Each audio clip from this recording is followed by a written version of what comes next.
Muito boa tarde, muito boa tarde. Vocês que estão chegando aqui numa live no sábado à tarde, agora aqui em Campinas, 34 graus, tá quente pra caramba, com um Czinho de Celsius, não, de carnaval, pra gente curtir esse carnaval, pra gente poder bater papo, pra gente poder conversar. Sejam bem-vindos aqui à live, vamos ver o pessoal tá chegando aqui, a Nicole, o Thiago, a Cris tá aqui também, Natália, Ronan, o pessoal tá chegando, que legal, sejam bem-vindos aqui, boa tarde. O nosso papo hoje é para a gente falar sobre Complexo de Édipo, né? É muito interessante a gente poder falar desses assuntos assim, né? Esses assuntos interessantes. Bruna tá aqui também, Bruna, boa tarde, Flávia, Jairo tá aqui chegando com a gente, tem uma galera aí, que legal. É o bloquinho do Freud, é isso aí, Bruna, vamos lá. Vamos curtir, aproveitar para a gente poder bater um papo, para a gente poder conversar sobre psicanálise, sobre alguma coisa do nosso dia a dia. A Alê tá aqui também, Alessandra, beijo enorme, Olga tá aqui também, bacana. Vamos lá, pessoal, seguinte, é bem interessante mesmo, Ronan. É um assunto bem interessante. Pessoal, esse assunto, tanto a live de hoje, quanto a live de amanhã, foram temas que o pessoal foi trazendo. Eles mandaram para mim no meu inbox e pediram para falar um pouco sobre isso. Amanhã é mais polêmico do que hoje. Amanhã eu vou contar para vocês o que a gente vai conversar, né, amanhã, depois eu conto. E assim, então se vocês têm alguma dúvida, alguma coisa assim, pode manda no meu inbox. Escreve lá, Marcos, olha, tal situação, a pessoa saiu no carnaval, não voltou mais, o que aconteceu? Vamos conversar sobre isso, tá? Vai ficar gravado sim, tá bom? Essas lives aqui eu deixo gravado para a gente poder conversar, o pessoal ver depois. E é claro que são assuntos assim que fica aberto para o público, então a gente traz uma explicação do que a gente vai conversar. E Complexo de Édipo é uma coisa do nosso passado aí, da nossa infância, que a gente precisa ter muito claro para nós. Então sejam muito bem-vindos aqui. Bom, para contextualizar é o seguinte, eu estou com as minhas anotações aqui do lado, eu vou seguindo as anotações que eu fiz. Esse assunto de hoje veio a partir da Paula Lopes, ela é psicanalista, quem precisar de fazer análise e tal, entra em contato com a Paula, e ela disse o seguinte, olha um tema de uma live, porque acho que acontece muito e vai ajudar muito. Complexo de Édipo mal resolvido, mas como manejar? Aquele filho que pega a função de pai, marido, né? E a mulher que é igual à mãe. Como trabalhar isso no setting, né, com um paciente assim?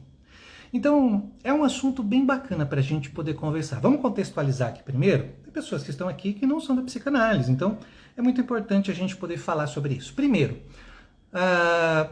o complexo de Édipo é uma teoria, tá? É uma teoria que foi trazida por Freud a partir de um mito grego. E esse mito grego é o mito, né, do Édipo. Vamos lá. O que aconteceu nessa mitologia para Freud trazer dessa forma? O mito grego, né, o mito de Édipo é o seguinte. Laio, que era o top das galáxias ali, era o rei, né, daquele território, ele ficou sabendo por um oráculo que o seu filho ia nascer, mas o seu filho o mataria. Ele, que não é bobo nem nada, né? Quando a criança nasceu, deu área na criança. Falou, aqui não, aqui o reino é meu, sou eu que mando nesse lugar. Mas vou contextualizar tudo isso aí, tá? A gente vai chegar no ponto aí. Sou eu que mando nesse lugar. A Paula, que fez o pedido, ela chegou aqui com a gente. Boa tarde, Paula. Sou eu que mando nesse lugar aqui. Não quero nenhum pirralho aqui mandando na minha área. Foi isso que Laio falou. Então, quando a criança nasceu, Laio deu área na criança, né? O menino foi desaparecido. Não saiu nem nas caixas de leite. Acontece que o menino não ficou tão desaparecido assim, ele foi encontrado, né, segundo a história, por padres, freis, sei lá, daquela época, e ele foi cuidado, ele cresceu, ele se tornou um homem tal, e um dia, numa briga, ele mata Laio, né? E ele conquista aquele território, além de conquistar aquele território, ele vai lá e se casa com a rainha. Segundo a história, Édipo também ficou sabendo, com o tempo, que a rainha era sua mãe. Então, Édipo fura os olhos, ele fura seus olhos, guardem essa informação, também é importante. Ele fura seus próprios olhos para não ver mais aquilo E Jocasta, que era a mãe de Édipo, né, a antiga esposa de Laio, ela se mata. Resumidamente, essa seria a história baseada aí na mitologia grega. E aí Freud foi pegar esse conteúdo, ele falou assim, opa, cabe aqui uma história para a gente poder explicar a psicanálise. Então agora a gente vai contextualizar o que seria o complexo de Édipo no contexto da psicanálise. Vamos lá. Então, segundo a história, Laio ouve do oráculo que o filho vai matá-lo. Então, o que Laio faz? Pega a criança, desaparece com a criança é encontrada, cresce e tal, mata Laio. Ou seja, aquela profecia do oráculo não adiantou de nada Laio fazer isso, porque o menino foi lá e matou ele do mesmo jeito. Então, conheceu, Renan?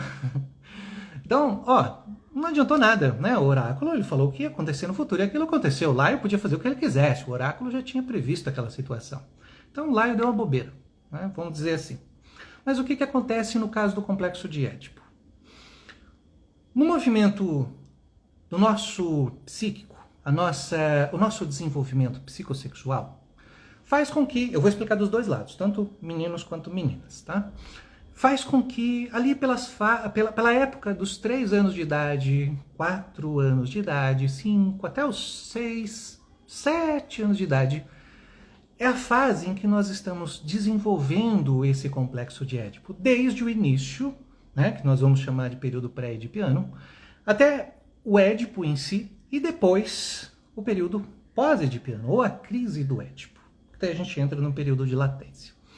Nessa fase também está ocorrendo o quê? A nossa fase fálica, né? Que é ali o momento, segundo a linha freudiana, que a gente vai desenvolvendo a partir dos nossos órgãos genitais, que seriam as nossas zonas erógenas. Relembrando, fase oral, nossa zona erógena é a boca, fase anal, nossa zona erógena são os esfíncteres, e fase fálica, nossa zona erógena são os nossos órgãos genitais. Tá?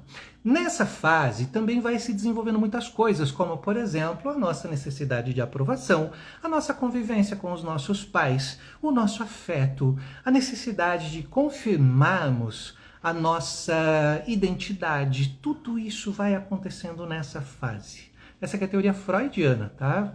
Lacan já traz uma ideia diferente, Lacan fala de 3 tempos e tudo mais, mas nessa linha do Freud, nós entendemos o seguinte. Essa fase ela é muito importante e, teoricamente, todos nós passamos por ela. Né? Se vocês tiverem alguma dúvida, algum comentário, manda ver, tá, pessoal? Eu vou acompanhando vocês aqui. Então, essa fase ela é muito importante. Nós passamos por ela. Via de regra, sendo bem freudiano nesse momento, via de regra, o menino, ele quer ter a mãe, mas ele tem uma rivalidade pelo pai. A menina, ela quer ter o pai, mas ela tem uma rivalidade em relação à mãe. Tá? Então seria esse movimento sendo muito freudiano aqui nessa história do complexo de Édipo. Então, com o menino, o que acontece? O menino tem o pênis, o que a gente vai chamar aqui de falo. O menino tem o falo. E ele é detentor desse falo.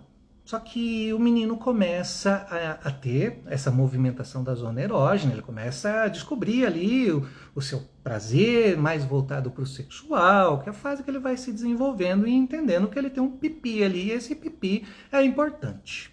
Tá? É o falo. Só que o que acontece? Ele começa a ter um certo enamoramento por essa mãe.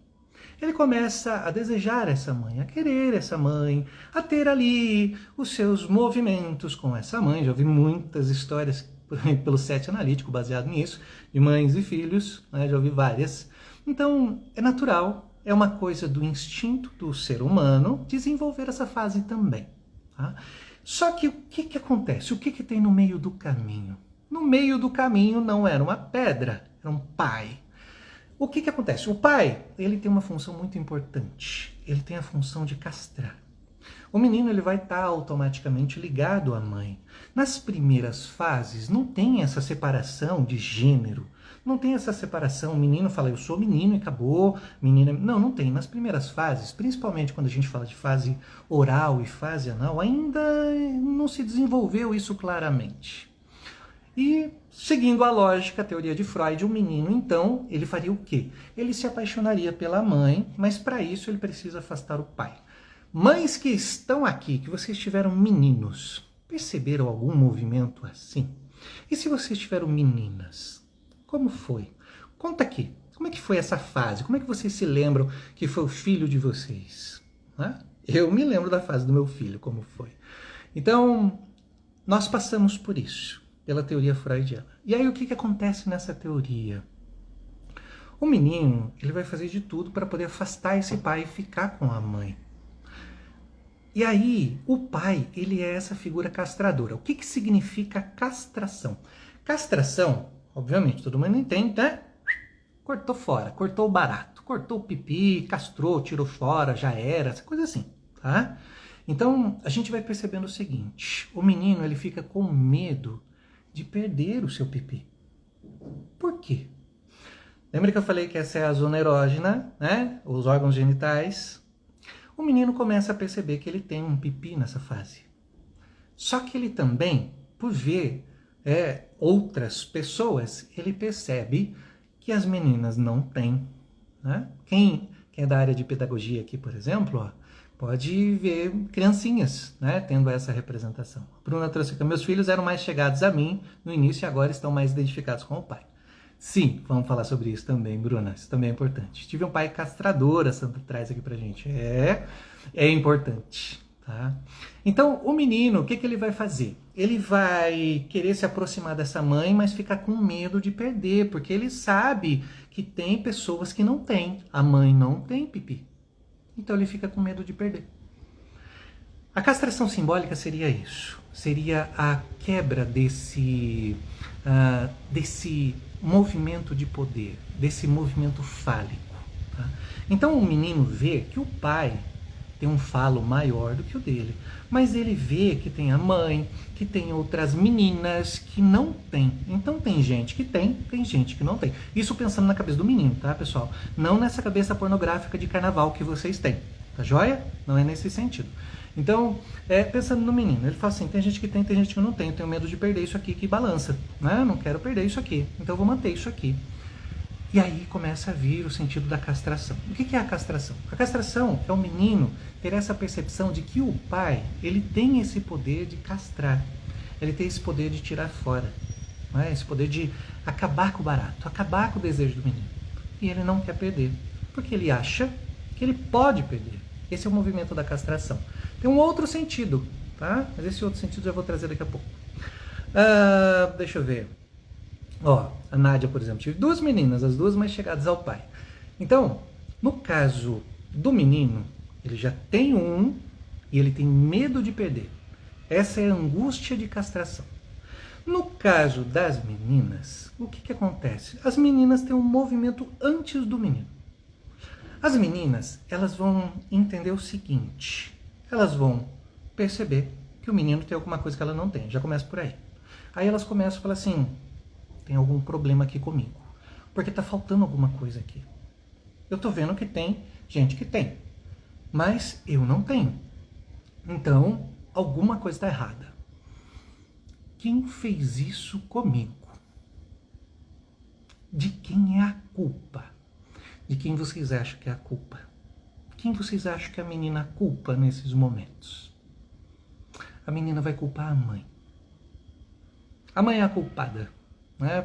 Por isso que acontece. Deixa eu ver os comentários. Então vai passando aqui várias situações. Deixa eu ver. A Natália traz aqui pra gente. Eu sou mãe de duas meninas, me divorciei do pai delas. Uma tinha 4, a outra tinha 2. Bem na fase do Édipo aí, ó.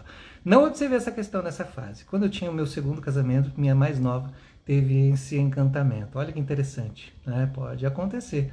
Legal, vamos lá. Ona diz, eu fui apegado à minha tia-avó, porém ela foi também castradora. Isso pode acontecer? Sem dúvida. E é isso mesmo, Flávia, né? A menina vai cobrar isso da mãe. A mãe fez ela errada. Entendem agora por que a menina cria essa rivalidade tão intensa com a mãe? O menino nem tanto. Ele tem a rivalidade com o pai, mas é menos do que a menina com a mãe. Então, nesse trajeto, o que acontece?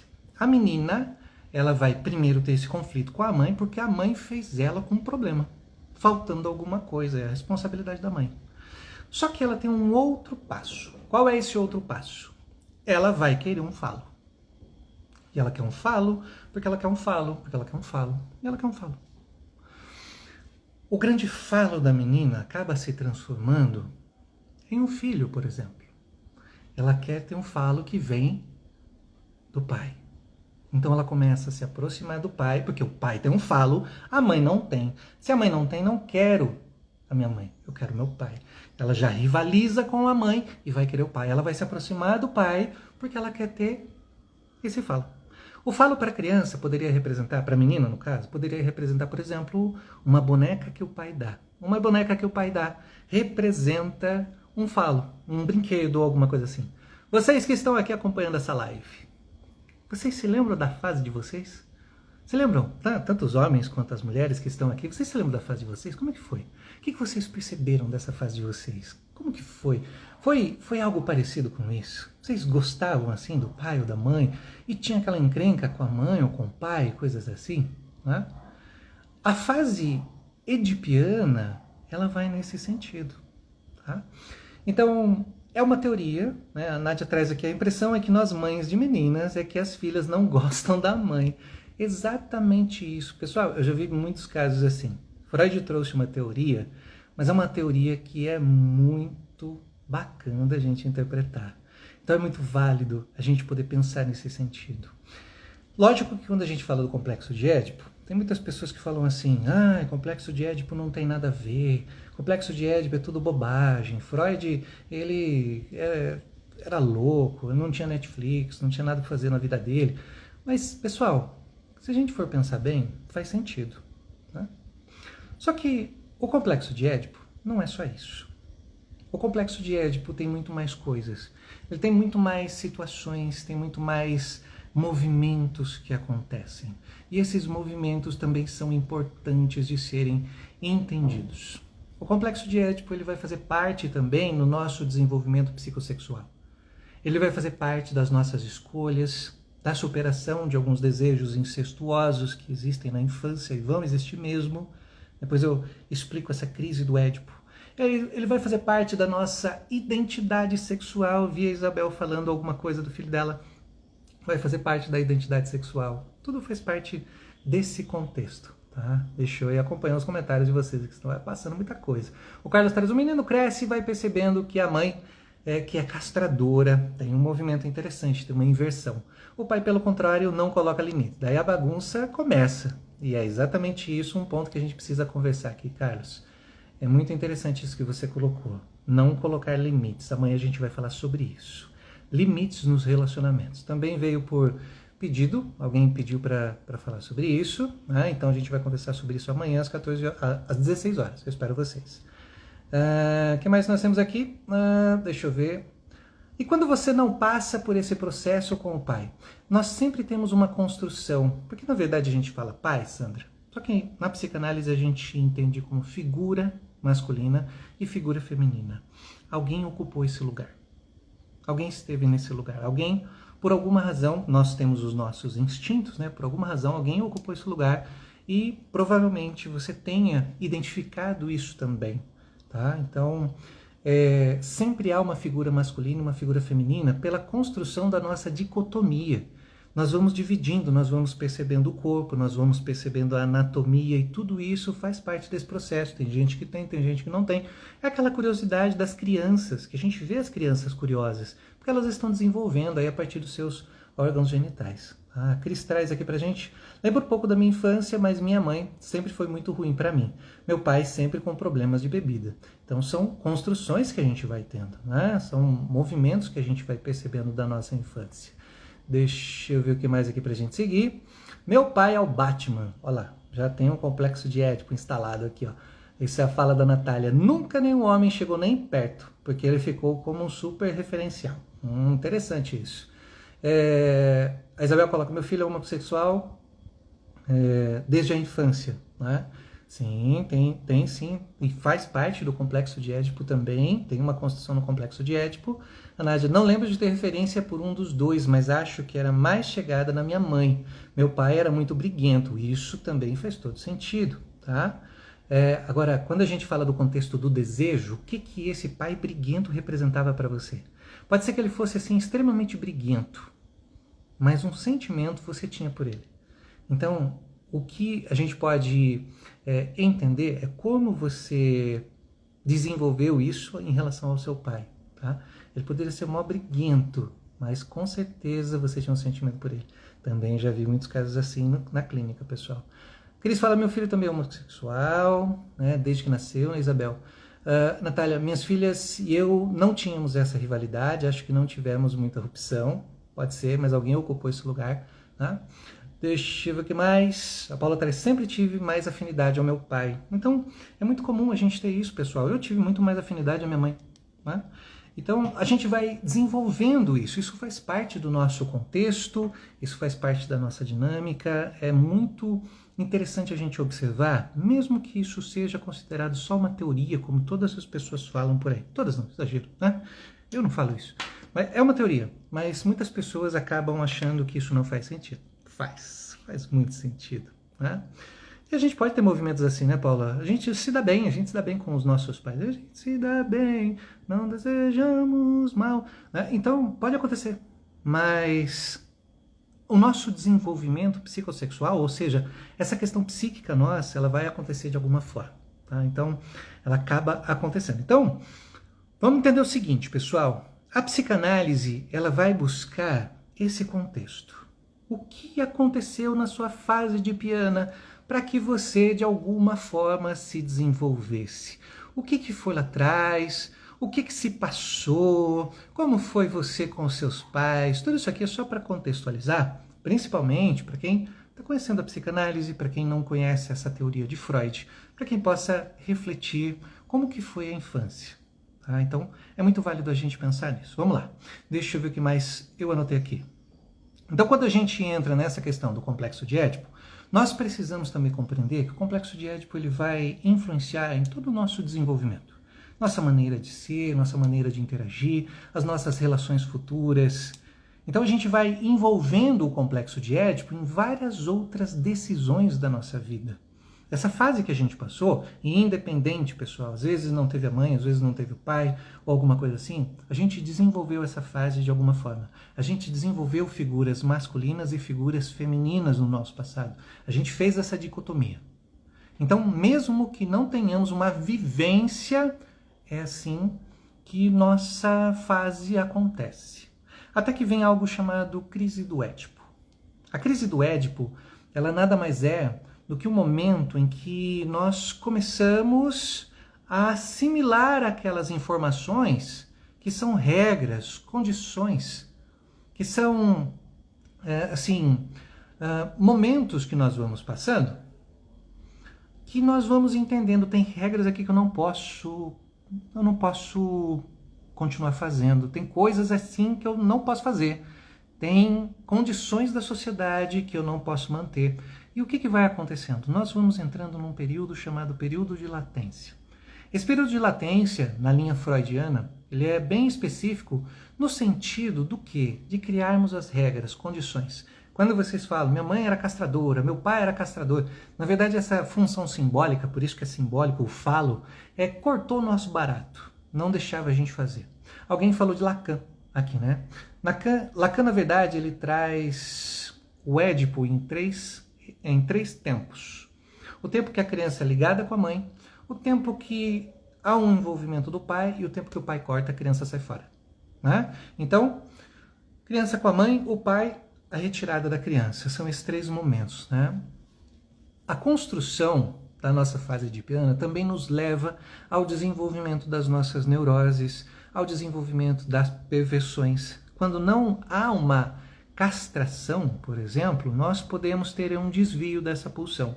No caso da Olga perguntando sobre o eixo houve castração e não houve castração, nós precisamos dar um passinho um pouco para trás, né, no caso da psicose, Porque a psicose ela vai se desenvolver um pouco antes, com algumas condições que nós vamos passando com os nossos pais, e depois no Édipo, por conta da não simbolização, isso pode se tornar depois a grande questão da psicose, como por exemplo, nom de père, né? Como Lacan trazia, ou o nome do pai, o quanto o nome do pai pesa. Nesse contexto, seguindo uma linha freudiana, o nome do pai, pessoal, é trazido por Lacan, porém, o sentido do corte, o sentido do pai nessa condição é importante para que a criança possa entender que existe uma ruptura. E essa ruptura tem que acontecer. Lacan trazia, por exemplo, no Complexo de Édipo, que a criança ela tinha a necessidade de permanecer com a mãe. E tudo aquilo que ela queria era o olhar da mãe, era a mãe fixada na sua existência, a mãe olhando para ela. Até que vem essa figura paterna e essa figura faz uma ruptura. Então o pai é fundamental. Na nossa live de amanhã a gente vai falar sobre isso. O pai é fundamental para que ele possa levar a criança para a realidade. A criança é conectada com a mãe. Então a criança, o que ela precisa fazer? Por isso que mãe e pai precisam estar muito bem alinhados nessa conversa. A criança ligada com a mãe, ela precisa que algo venha e rompa para que ela possa ir para a realidade. Só que para ir para a realidade ela precisa ir com certa segurança. Indo para essa realidade ela também vai passar por a sua fase edipiana. É quase que impossível a gente passar por todas as fases e não ficar um certo resquício. Sempre vai ficar alguma coisa para trás, pessoal. Sempre vai ter alguma coisa ali que vai de alguma forma mexer com a gente. Tá? Então não há ninguém nesse mundo que passou por essas fases e não guardou nenhum conflito. Tá? Todo mundo passou por alguma coisa e guardou alguma coisa dessa fase. O Ângelo traz aqui pra gente, todos sem exceção que chegam na clínica apresentam questões relacionadas ao Édipo, sim, como diz Nazi, ninguém escapa, e não escapa mesmo. Todo mundo tem alguma coisa, todo mundo tem alguma condição, algo que foi se passando. Então agora, a gente tem muito comentário, legal pessoal, tá? Vai ficar gravado também, tá? Amanhã vai ficar gravado às 16 horas. Então agora, pessoal, o que a gente vai entender aqui, né? A gente já falou sobre a importância da fase do Édipo para trazer a questão do desejo, a questão da nossa identidade, a questão do nosso desenvolvimento psicossexual, a questão das nossas escolhas, das nossas tomadas de decisão, a questão dos nossos relacionamentos. Alguém já viu aquela expressão assim? Essa empresa é uma mãe. Já ouviram essa expressão? Né? Ou alguma coisa que se relaciona ao pai. Qualquer coisa na fase adulta que as pessoas vão trazendo e vão representando entre a mãe e o pai. Essa dicotomia que acontece, essa dicotomia também tem uma relação com o nosso complexo de Édipo. Muitas vezes as pessoas elas vão simbolizando, elas vão usando essas expressões para representar essa diferenciação. Essa diferenciação entre o pai e a mãe, o bom e o mal, aquele que castra, aquele que não castra, o desejo e o não desejo, essas coisas. Tá? Então, a gente vai levando isso para outras fases depois. E quando a gente fala das consequências da resolução do complexo de Édipo, a gente está falando do desenvolvimento do superego, ou seja, de regras, condições, coisas que a gente realmente precisa cumprir. Coisas que a gente não pode fazer, coisas que a sociedade não aceita, coisas que a gente tem o desejo, mas muitas vezes não pode realizar. Não precisam contar aqui, tá? Mas imagine assim, quantas coisas vocês gostariam de fazer e não fazem? Quantas coisas vocês gostariam de fazer e falam assim, daqui a pouco, logo eu vou fazer a live do Sem Vergonhas de novo, tá? Eu fiz, algumas pessoas estão aqui participaram. Quantas coisas a gente tem desejo de fazer, mas a gente fala assim, não posso. Nesse sentido, eu não estou falando da inibição. Estou falando no sentido de castração. Da gente sentir uma grande angústia se a gente tentar fazer. Isso acontece bastante e também tem um pezinho no nosso desenvolvimento edipiano. Então a gente vai desenvolver o superego, que são regras, condições, a gente vai desenvolver a neurose, porque também é importante a gente ter algumas neuroses aí desenvolvidas, né? A gente vai desenvolver a nossa própria personalidade, também vai ter aí um envolvimento com a nossa personalidade, vai ter o nosso modo de nos relacionarmos com as outras pessoas, tudo isso vai estar junto. Tem uma forma interessante que a Bruna está trazendo aqui, o pai, proteção, a mãe, acolhimento. né? São as conexões que nós vamos fazendo. E os dois juntos, eles precisam desenvolver uma criança no sentido em que a criança se sinta segura para que ela possa ir para a realidade. Tá? O sentido do pai e da mãe, eu ouço isso muitas vezes, já discutimos numa oficina nossa aqui de psicanálise, o sentido do pai e da mãe é desenvolver a criança para que a criança possa ir para a realidade. Aí a gente ouve muito assim hoje um contexto de honrar pai e mãe. Honrar pai e mãe é você dar continuidade na sua vida. É isso que é honrar pai e mãe. Estou honrando meu pai e minha mãe. Deram a minha vida e agora eu vou continuar a minha vida. A história com eles foi a história com eles, a história deles é a história deles, eu vou seguir a minha. Né? Esse que é o sentido. Tá? Então a gente... Isabel, essa é uma questão de escolhas, né? De caminhos, de decisões a partir do próprio desejo. Tá? Então, quem sabe um dia a gente pode fazer uma live sobre isso também, para entender essas diferenças. Tanto que existe a bissexualidade. Então, são caminhos. Né?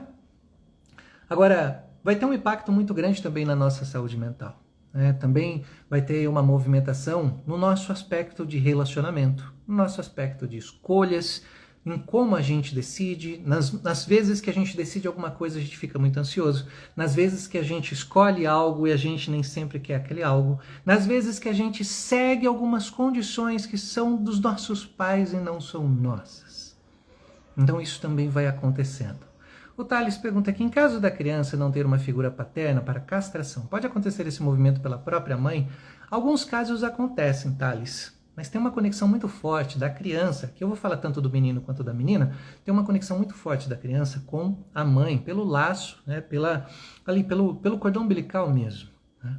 Mas aqui que nós separamos, né, existe, isso foi bem pontuado para você, a figura paterna. A figura paterna pode ser qualquer coisa, principalmente quando a gente pensa no aspecto de Lacan, a figura paterna pode ser qualquer coisa que rompe esse olhar da mãe para a criança. Qualquer coisa que tire o olhar da mãe para a criança pode ser uma figura castradora. Então pode ser o trabalho da mãe, por exemplo. Né? Pode ser alguma condição que a mãe precise fazer. Pode ser que a mãe ela tem um período do dia que ela não esteja em casa, seja lá pelo que for. Então isso pode ser uma figura castradora também, tá joia? Que pode ser de origem da mãe. Porém, tem essa movimentação. A gente sempre olha da criança para o genitor, tá? O Ronaldo pergunta aqui, uma curiosidade que me bateu. Como estou agora me aproximando da minha mãe, posso passar novamente por um complexo de Édipo ou não? Tudo depende do que você tem armazenado aí no seu inconsciente, Ronan. Tudo depende do que você guardou aí. Pode ser que alguma coisa surja. Porém, hoje você tem uma outra estruturação. Você já passou pelo período de lá de trás. Tá? Você já passou pela fase lá que termina quando você começa a sua fase genital ali nos 12, 13 anos, porém pode ficar algum resquício.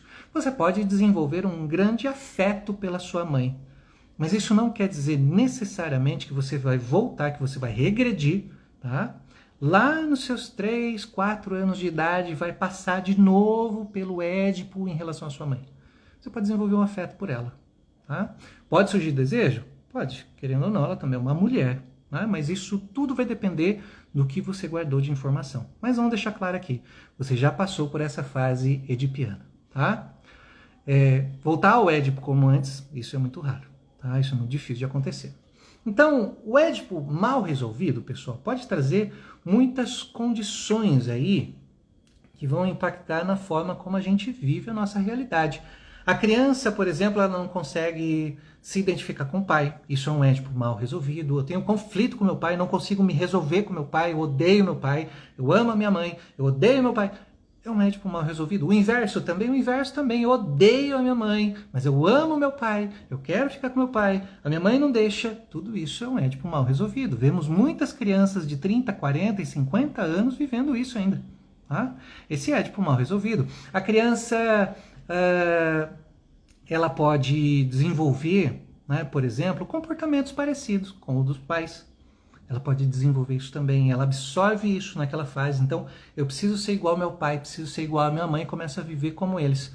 Como é a fala que a própria Paula trouxe pra gente, né? Como é a própria construção que a Paula trouxe. Pode ficar um desejo aí que não foi castrado. Eu já atendi um caso de uma pessoa que era apaixonada pela mãe. e tinha um amor intenso por essa mãe, e não deixava essa mãe por nada. E sempre que encontrava a mãe, o que acontecia? Essa mãe vivia a vida dela, mas ele tinha um desejo pela mãe. No caso da alienação parental, tudo depende de como isso aconteceu, a fase que está acontecendo. A alienação parental, vamos supor que a criança ela está no Édipo. Tá? Vamos pegar um caso aqui bem freudiano. O menino, né, ele está lá, seu desejo pela mãe, e ele tem uma grande rivalidade com o pai. Bem freudiano, vamos dizer assim. Ele está nessa fase edipiana, entre os 3, 4, 5, 6 anos. Tá? Nesse contexto da alienação parental, vamos supor que a mãe faça isso. Né? Os dois estão se separando e a mãe fala assim, seu pai vai se separar, vai acontecer isso, olha, o seu pai é isso, o seu pai é aquilo. A criança vai interiorizando isso também. E ela pode desenvolver um senso de proteção dessa mãe. Eu preciso proteger a minha mãe do meu pai. E ela guarda essa questão. E ela começa a ver o pai como uma figura ruim, porque a mãe falou que o pai é ruim. Na psicanálise, pessoal, quem apresenta o pai é a mãe. A mãe apresenta, esse é o seu pai. Né? Então quem perguntou, olha, mas e se não viveu com o pai? Uma figura vai aparecer na vida dessa criança. Uma figura vai trazer essa dicotomia. Então, no caso de alienação parental, isso também pode influenciar no desenvolvimento do Édipo. Por quê? Porque a criança, ela está naquele momento ali e ela vai recebendo informação. E se ela está recebendo essa informação da mãe, quem melhor do que a mãe para definir alguma coisa para ela? Então a criança ela vai trazer essa informação. Meu pai é um monstro. Meu pai é isso aqui, eu não quero meu pai aqui perto. E a criança vai alimentando isso. O contrário também pode acontecer? Também pode acontecer. Tem essa rivalidade, né? Essa rivalidade freudiana que a gente vê. E o oposto, por exemplo, o pai chegar para o menino e começar na orelha do menino. Olha, porque sua mãe é isso, sua mãe é aquilo, sua mãe não sei o quê. A criança ela vai bagunçar ali, ela vai desenvolver fantasias em relação a essa mãe. Então tudo vai depender de como ela lida com essa fase também. Tá? Tá aqui uma grande especialista, a Rebeca, né? A Rebeca Bezerra, conheço a Rebeca, alienação parental, ela manja bastante, pessoal. Quem quiser informações já vai seguindo a Rebeca aí também. Tá? E ela traz a alienação parental gera um estrago grande na formação da criança. Se isso ocorre na época edipiana, provavelmente será mal resolvido. E vai ficar uma pendência. Tá?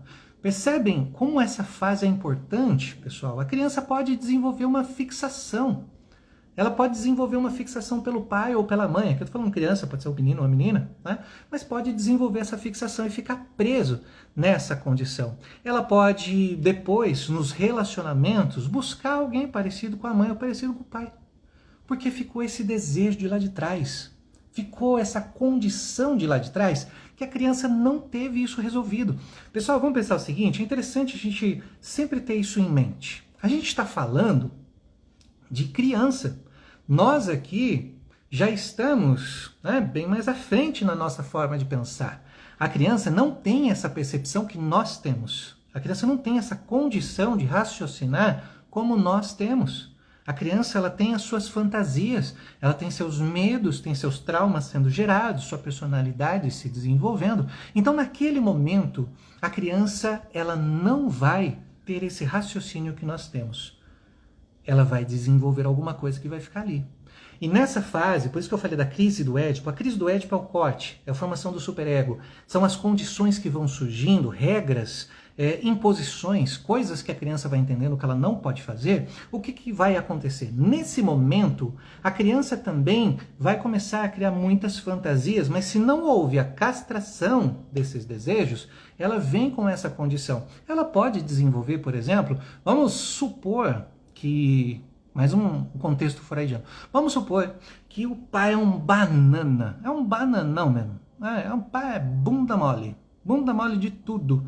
E a criança pinta e borda. Nesse carnaval, a criança tá lá, abre as que eu quero passar. E não tá nem aí pra coisa, porque o pai não manda nada. Não manda nada. Essa criança, ela pode desenvolver um superego? Ela vai desenvolver um superego.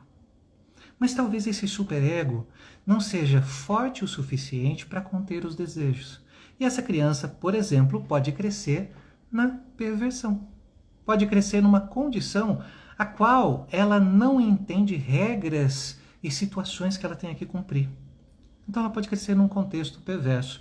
Ela pode, por exemplo, ter um desvio. Freud trazia isso lá em 3 ensaios sobre a teoria da sexualidade, de 1905, a questão dos desvios. E esses desvios vão estar numa condição que, se eu não posso ter esse desejo, eu vou seguir por outro. Aí vem o fetiche, aí vem as parafilias, aí vem muitas outras coisas, o sadomasoquismo, o exibicionismo, muitas coisas podem surgir desse momento, tá? Então é muito importante que o pai, aqui eu dei o exemplo do pai, mas é lógico que a mãe também é fundamental nessa etapa, é muito importante que os dois participem desse processo, que os dois possam conversar e levar a criança a entender o que é essa fase, o que são regras. É nessa fase que a gente fala que a gente precisa falar não para as crianças. É nessa fase que as crianças precisam assimilar essa informação. Porque nesse momento a sexualidade dela, principalmente quando se trata dos órgãos genitais, os desejos vão estar ali se desenvolvendo, crescendo, e a criança, naquele momento, ela não nasce com as regras vão ser colocadas depois. O período de latência é o movimento da criança de sair dessa fase fálica, desse período de piano, e ir para a realidade. É quando a criança começa a ter seus amiguinhos, é quando a criança começa a direcionar para outras crianças, começa a querer brincar na rua, começa a querer fazer outras coisas, é quando a criança ela começa a sair dos pais.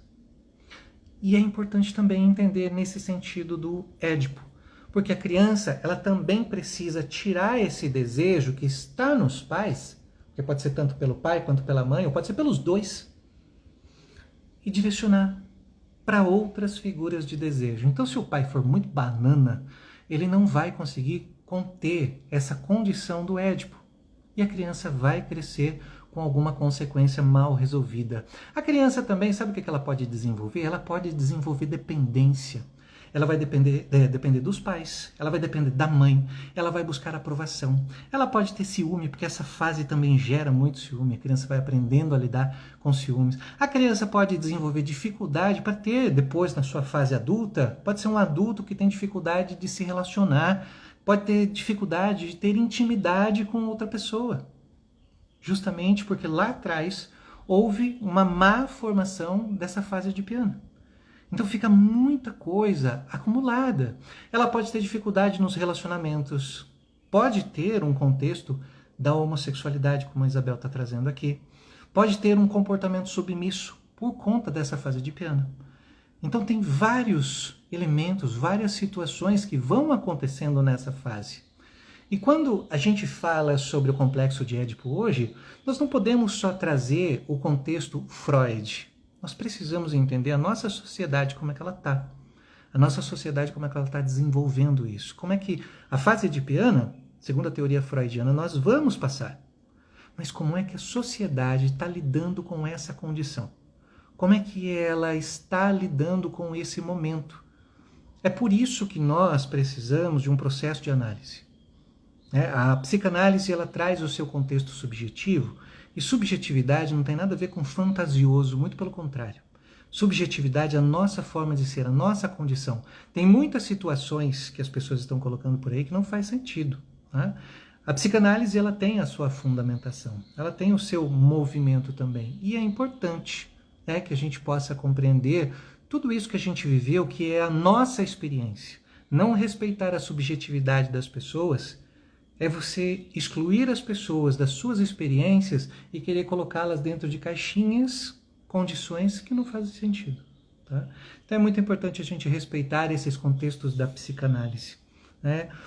Você pode achar o que você quiser, mas que faz sentido, faz. Né? Todo mundo aqui está sabendo que a gente passou por essas fases e a gente tem esse aproximar. Seja lá o que for, a psicanálise está explicando isso de uma forma. Né? Freud não explicou tudo, não, mas isso aí pelo menos ele trouxe uma forma da gente poder refletir.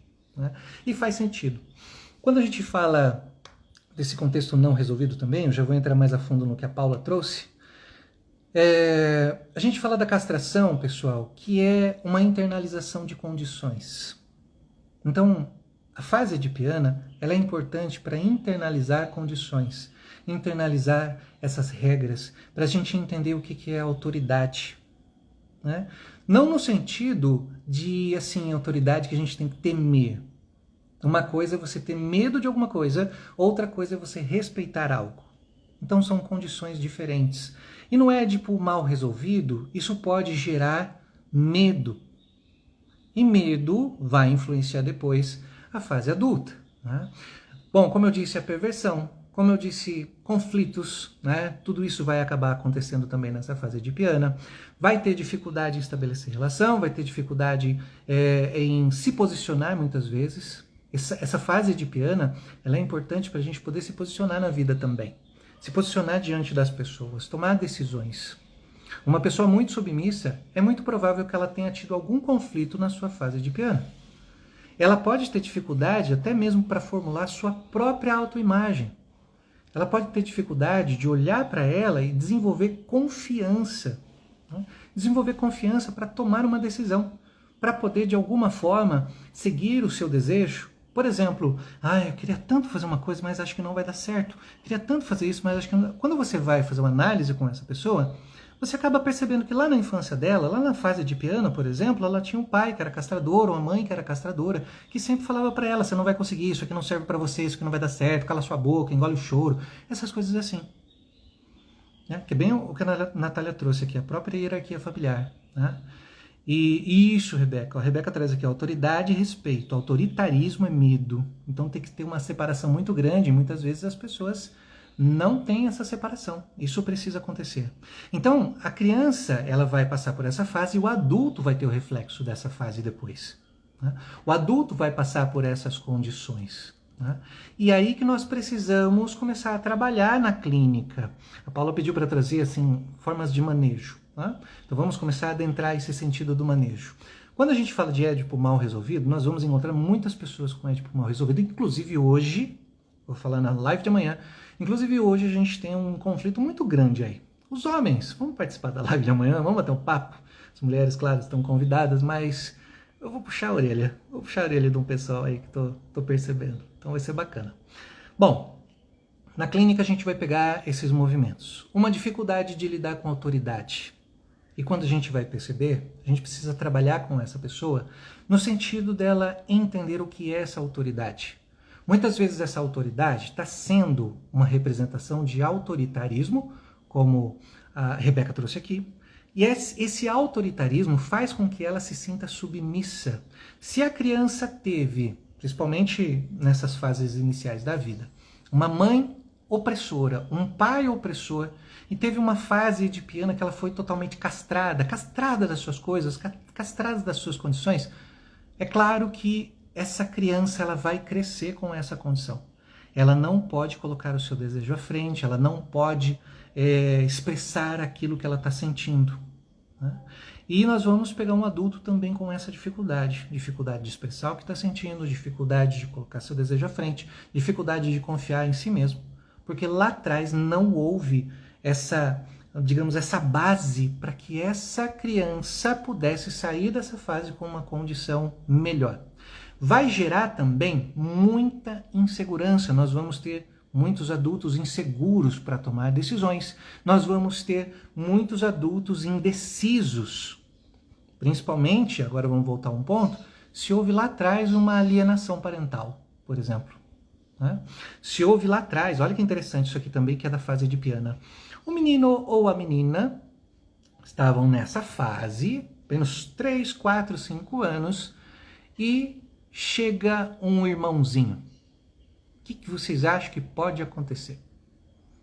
Chega um irmãozinho ou uma irmãzinha, né? Chega um bebê novo ali. O que vocês acham que pode acontecer? Vamos pegar um aspecto teórico e vocês, claro, vocês podem trazer as experiências de vocês. No caso do menino, o menino ele vai olhar para essa condição e ele vai sentir essa inveja ou esse ciúme, dependendo da condição ali que está sendo trazida. Então ele vai sentir isso e ele pode ter alguma coisa em relação a essa mãe. Há uma tendência da criança, aqui eu vou falar tanto menino quanto menina, mas pode haver algo muito maior para o menino, ele regredir. Ele vai regredir naquela fase e ele vai de novo voltar para a fralda, ele vai de novo começar a fazer xixi na cama, ele vai de novo voltar aí a alguns aspectos mais infantilizados. A menina, ela pode ter um conflito maior com a mãe, porque ela vai querer aquele falo. O bebê novo é um falo, só que ela começa a gerar uma fantasia que é a seguinte: eu queria ter tido essa criança. Por que essa mulher teve essa criança no meu lugar? Por que ela fez isso? Então é muito importante perceber isso também, né? Esses movimentos que vão sendo gerados lá atrás e vai sendo trazido para cá, vai sendo trazido numa condição de indecisão, numa condição de insegurança, numa condição de ciúme, numa condição de inveja. Lembrando que ciúme, podemos até um outro momento falar sobre narcisismo aqui, né? A nossa fase narcísica, aqui no contexto da psicanálise, tá, pessoal? Não no contexto que o pessoal traz hoje, mas no contexto da psicanálise, para a gente poder entender esses movimentos também, né? O que mais que vai acontecer? Relações afetivas, né? Agora nós vamos entrar um pouco mais no contexto que a Paula traz. O menino, né, ele teve toda essa fase com a mãe e ele passa a incorporar coisas do pai. E ele passa a viver como o pai. Coisas que o pai fazia, condições que o pai tinha. O pai era autoritário, ele passa a ser também. O pai era agressivo, ele passa a ser agressivo também. Ele passa a absorver essas características do pai. Porque lá atrás, quem tinha essas características, né, tinha a mãe. Então ele passa a ter essa identificação. Aí o que acontece, pessoal? Nós começamos a ver muitos homens hoje, que vai ser um pouco o tema de amanhã, muitos homens hoje que passaram por dificuldades, aliás, passaram com dificuldade dessa fase e hoje não conseguem se desprender das mães. Tá? No caso das meninas, né, nas relações afetivas, elas podem trazer essas condições da mãe e poder representar isso nos seus relacionamentos também. Até mesmo no fato de cuidar demais ou ser submissa demais. Então tudo tem que haver um certo... Eu não gosto muito de usar essa palavra na psicanálise, porque as pessoas cravam muito ali no meio do caminho. E quando a gente trabalha a nossa psique, não tem meio do caminho. Tem um certo movimento, um balancear. Pode haver ali uma dificuldade em balancear essa condição. De perceber que eu estou num novo relacionamento que não tem nada a ver com a minha infância. E esse é o caminho que a gente vai adotando com a psicanálise. O que acontece também é desenvolver um medo do abandono, é desenvolver um medo da rejeição. E tudo isso vai levando a pessoa para relacionamentos disfuncionais. Porque lá atrás, se ela buscava a aprovação, aqui ela também vai buscar essa aprovação. Porque foi assim que ela aprendeu a viver. Foi assim que o ego dela se estabeleceu, com essas condições. Então ela vai buscar parceiros, parceiras com as mesmas características daquilo que ela vivia na fase de piano. Tá? E essa condição, ela precisa também ser entendida, tá? Ela precisa também ser percebida. Por quê? Porque nós precisamos compreender o que nos leva a ter esse tipo de comportamento, a ter esse tipo de condição. Né? Muitas pessoas com problemas no Édipo, até mesmo por ter fixado alguma coisa, por ter se identificado com os seus pais, essas pessoas elas também vão ter dificuldade de amadurecer, ter dificuldade de tomar decisões por elas mesmas, ter dificuldade de seguir o seu caminho. Tem algumas pessoas que desenvolvem o seguinte: lá atrás era assim, hoje eu sou o responsável, eu tenho que assumir isso aqui, porque eu tenho que comandar isso aqui, e acaba entrando num aspecto do eu muito pesado. Como se assumisse essa responsabilidade que não é dela. Assumir a responsabilidade dos pais. E isso vai gerando um movimento em que a pessoa ela começa a a não se reconhecer. Começa a gerar muitos sintomas, começa a gerar muitas neuroses, porque a pessoa ela não está vivendo a vida que é ela. Ela está vivendo a vida dos pais. E isso tanto homem quanto mulher. Está vivendo a vida dos pais. Na clínica, nós vamos trabalhar com essas pessoas para que elas possam se perceber, entender que elas têm o desejo delas e saber se separar desses pais. Trazer a sua própria identidade. Porque vamos pensar no seguinte: se eu estou vivendo na identidade de uma outra pessoa... Lisli, boa tarde. Se a gente está falando de desenvolver a identidade de uma outra pessoa ali e assumir essa identidade, então quem eu sou? Eu preciso estabelecer uma relação comigo. Comigo. E as outras pessoas vão estabelecer, né, as suas histórias. Mas e eu? Quem sou eu? Eu conto uma história para o pessoal que era o seguinte. Uma vez conversando com uma pessoa, né, ela disse assim para mim: eu lembro da minha fase, quando eu era criança. Muitos de vocês já ouviram isso, já contei esse exemplo. Quando eu era criança, Sabe que foi interessante, eu andava igualzinho a minha mãe. E hoje eu ando igual a minha mãe. Isso aconteceu, pessoal, foi em 2018. 2018 essa pessoa contou isso pra mim. Anda igualzinho a minha mãe. Eu falei assim, como é que a sua mãe anda? Nem tava atendendo, não era nem atendimento. Ela falou assim, minha mãe ela anda arrastando a perna esquerda. Eu falei, mas por quê? Ela falou assim, porque minha mãe teve um problema, então ela sempre arrastou a perna esquerda. Ela falou assim, e eu ando igualzinho a minha mãe. Eu falei assim, mas você também tem problema na perna? Ela falou assim, não, eu não tenho, mas eu ando igual a minha mãe. Então, essas características que muitas vezes a gente não percebe que a gente está trazendo de lá de trás. Nós precisamos levar a pessoa a desenvolver a sua própria forma de ser, o seu caráter, a sua identidade, a sua maneira. O Ronan já contei essa história em vários lugares. A sua maneira. A pessoa também vai desenvolver uma dificuldade de ser autossuficiente. Ela vai precisar da aprovação de outras pessoas. Ela vai assumir esse papel justamente porque nesse papel ela se sente um tanto quanto protegida. Seu ego se sente um tanto quanto protegido, mas isso não é ela. Vai ter dificuldade de lidar com frustrações, vai ter dificuldade de manter uma relação mais estável, está sempre trocando de relação. E tudo isso vem dessa construção edipiana. Vai ter dificuldade também de alcançar seus próprios objetivos, suas coisas, porque sempre vai ter uma indecisão, uma insegurança, algo que está saindo fora daquilo que a pessoa está habituada a fazer, a viver e a sentir. Né? A Nádia traz aqui, sim, Marcos, tem uma paciente que a mãe faleceu e ela ficou no papel da mãe. Estava completamente perdida. E fica mesmo. Ela tem que estar no papel dela.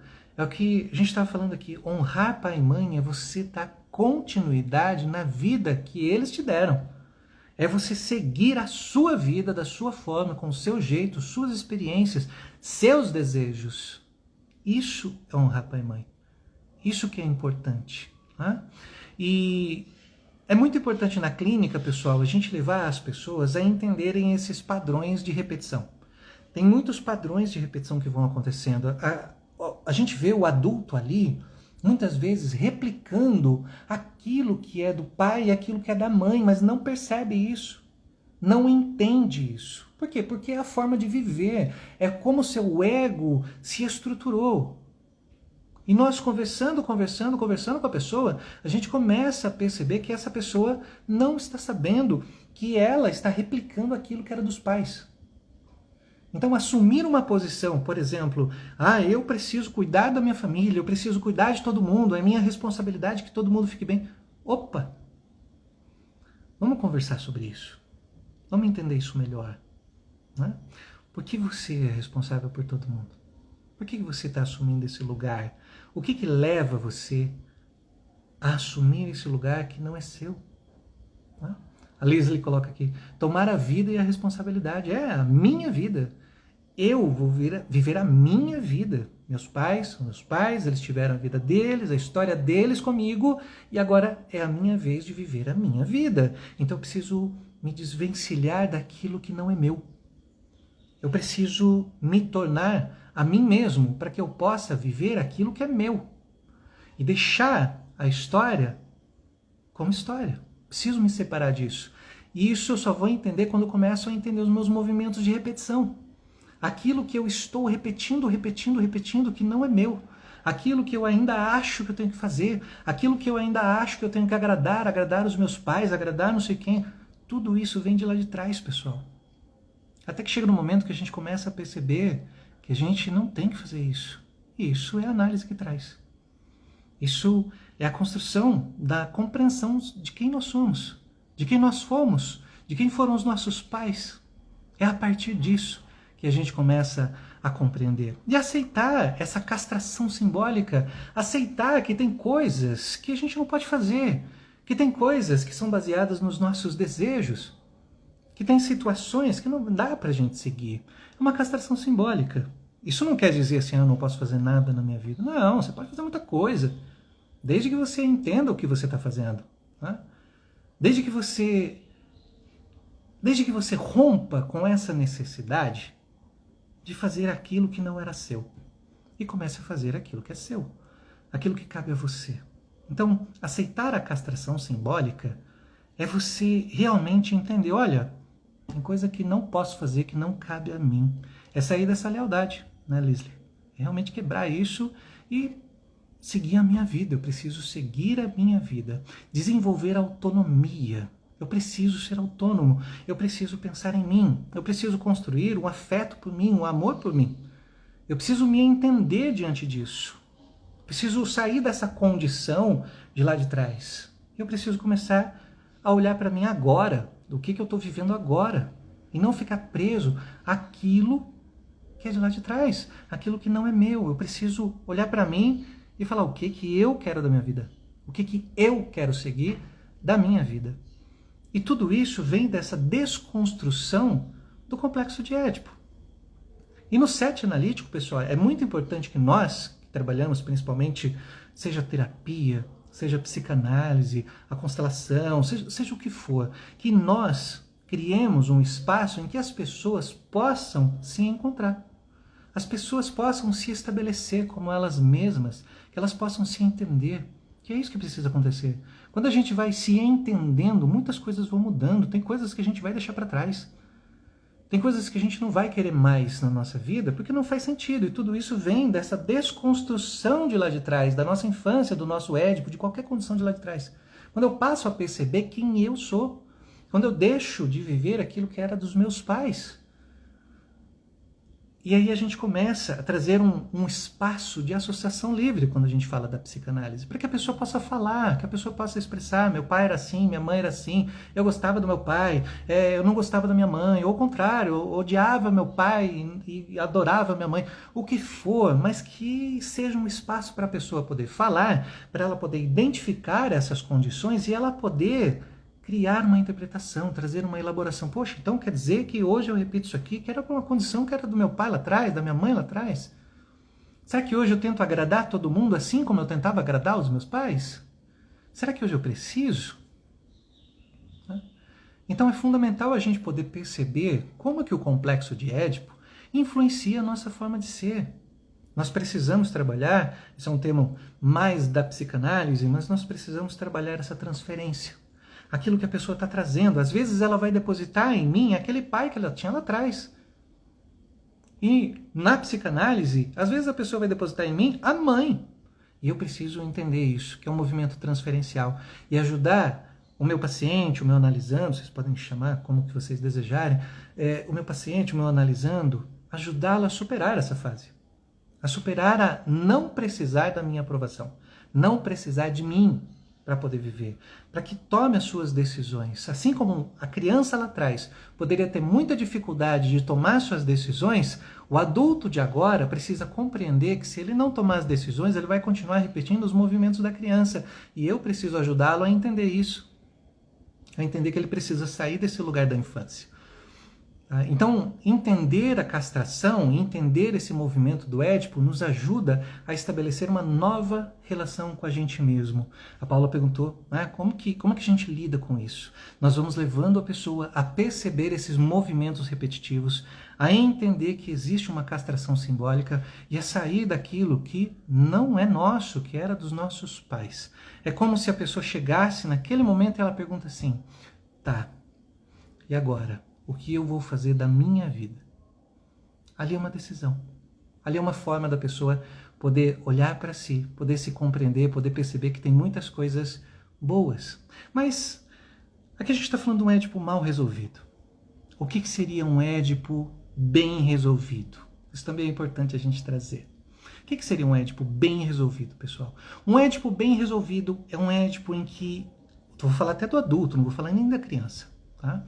É um Édipo que se passou e o adulto hoje ele consegue aceitar essa castração simbólica. Aceitar que tem coisas que não dá para fazer. Aceitar que não é tudo que pode ser feito. Não é tudo que eu tenho que aceitar. Não é todo mundo que eu tenho que agradar. Então eu aceitei essa castração. Tenho minhas neuroses? Claro, todo mundo tem. Mas eu aceitei essa castração e eu vivo bem com isso. Eu não tenho aquela coisa de ficar revoltado com isso ou com aquilo. Meu chefe é não sei o quê, meu vizinho, blá, blá, blá. Não tenho, eu consigo viver bem com essas coisas. Eu consigo me identificar bem com meu pai, com a minha mãe e saber separar o que é deles e o que é meu. Eu consigo estabelecer uma família e eu consigo viver essa família. eu consigo me desprender, eu consigo viver comigo ali, consigo bancar o meu desejo. E não quer dizer que eu nunca mais vou ver meu pai e minha mãe. Quer dizer que eu entendo o meu momento, a minha fase, eu entendo a minha família, que a minha família é essa daqui, que tem meu pai e minha mãe, mas hoje eu estou seguindo o meu caminho. Isso é um Édipo bem resolvido. Eu consigo me separar psiquicamente dos meus pais. Então os pais, quando eles entendem esse processo e eles colocam a criança para fora, eles ajudam a criança a lidar com o Édipo. Adultos presos ao Édipo, eles não conseguem viver longe dos pais. E é importante que isso aconteça. Tá? Nádia trouxe aqui, ó, se conhecer, se aceitar, aceitar como se é, aceitar como se vive, aceitar a sua própria forma de ser e entender o que você pode fazer para você. O que você pode fazer por você. O que você pode fazer pela família que você está constituindo ali, que você faz parte dessa nova configuração familiar. Isso vai desenvolvendo também pessoas que têm melhor capacidade de ter relações afetivas. Relações amorosas, seja de amizade, social, o que for. Então, a gente vai levando as pessoas a essa compreensão, a desenvolver essa autonomia, a se desprender dos pais e a poder viver a vida delas, da maneira delas, com as coisas delas, com as condições delas, mas poder viver em relação a si mesmo e não em relação aos pais. Então a gente vai levando as pessoas a essa compreensão. Eu espero que tenha ficado um pouco mais claro. Eu agradeço aí a participação de vocês, muito bom. Espero vocês amanhã. Amanhã vai ser um tema mais polêmico. Eu vou esperar vocês para a gente poder conversar. Amanhã às 16 horas, tá? Pessoal, que isso tenha esclarecido, né, como que a gente vê aí o Édipo mal resolvido, a consequência disso. E não é somente naquela questão de lá de trás da nossa infância, mas afeta muito a nossa vida adulta e nós precisamos compreender isso. Como é que a gente compreende isso? Com esses trabalhos que a gente vai fazendo, análise, né, terapia de uma forma geral, seja constelação, que eu sou muito aberto a falar isso. Né? Eu sou psicanalista, mas conheço muitas pessoas que trabalham com várias outras situações, terapias e tudo mais. Eu acho isso muito válido, desde que cada um respeite a sua área. Né? Isso é muito importante. Certo, pessoal? Prazer imenso conversar com vocês. Muito obrigado a vocês que participaram. Muito obrigado por essas trocas, por essas experiências e a gente se vê em breve, tá bom? Um abração. Até mais. Tchau, tchau.